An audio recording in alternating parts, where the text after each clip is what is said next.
Halo pemirsa Lapak Berita Indonesia, kali ini kami kembali hadir untuk menyajikan berita buat Anda. Terbaru, bisakah Danu menjadi tersangka kasus Subang dari bukti yang diungkap kuasa hukum Yosef?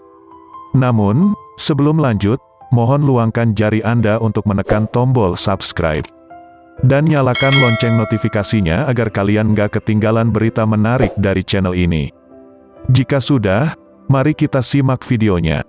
Pemeriksaan yang dilakukan pada tanggal 6 sampai tanggal 7 Desember tahun 2021 pada saksi yang bernama Muhammad Ramdhanu atau Danu membuat publik kian bertanya, apakah betul Danu menjadi calon tersangka? Pasalnya dalam pemeriksaan sebelumnya Danu sering disorot karena banyak bahan informasi yang penyidik butuhkan. Dalam tayangan kanal YouTube Anjas di Thailand, menurut analisisnya, Danu telah melakukan kompilasi terselubung dalam upaya menghilangkan jejak. Namun sepandai-pandainya bersembunyi atau menghilangkan jejak kejahatan pasti meninggalkan sisa, ungkap Anjas dalam kanal YouTube pribadinya. Ini juga tentang sejumlah barang di TKP yang diketahui Danu, yang diunggah dalam kanal YouTube Yahya Muhammad yang ditayangkan pada tanggal 7 Desember tahun 2021. Jujur, cap juga ada di situ, cap yayasan lah dan segala macam. Bahkan ada juga laporan-laporan SPJ, ada juga di situ, ungkap Danu. Pernyataan tersebut membuat suatu kejutan bagi penyidik untuk lebih memperdalam penyelidikan. Dan sangat jelas jika Danu mengetahui kondisi TKP setelah terjadinya kasus perenggutan nyawa ibu dan anak di Subang ini. Fakta mengejutkan juga diungkap oleh kuasa hukum Yosef, Rohman Hidayat. Dalam fakta tersebut, bisa membuat Danu bisa langsung menjadi tersangka. 1. Menerobos garis polisi, polis lain, yang bisa dikategorikan melanggar hukum pidana.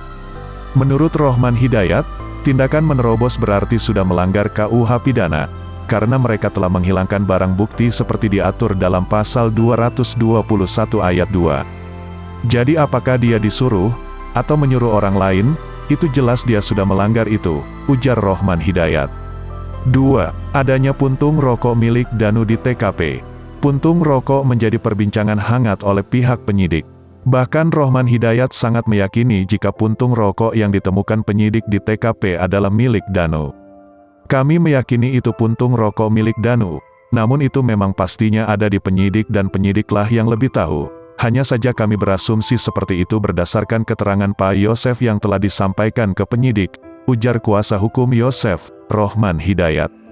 3. Adanya tapak tangan di sekitar TKP dan diakui oleh Danu. Penyidik menemukan tapak tangan Danu di sekitar TKP. Danu mengungkapkan terkait adanya tapak tangan tersebut, karena ia disuruh membuka pintu yang susah dibuka dan tidak memakai sarung tangan. 4. Adanya sidik jari di dalam mobil korban. Mengenai sidik jari Danu di mobil tempat kejadian, Danu mengaku sempat diajak oleh polisi. Disuruh sama polisi ikut. Danu juga tadinya gak mau ikut, jadi ikut aja, nurut, ungkap Danu.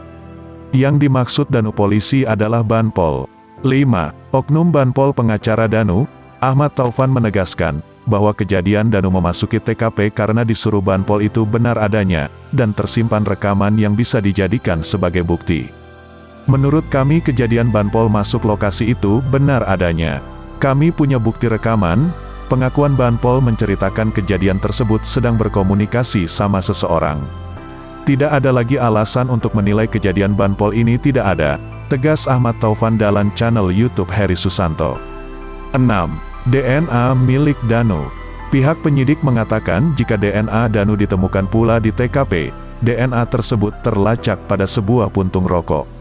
Simak dan tonton terus, karena kami akan menyajikan kasus Subang hingga tuntas. Sekian dan terima kasih. Sampai jumpa di video selanjutnya.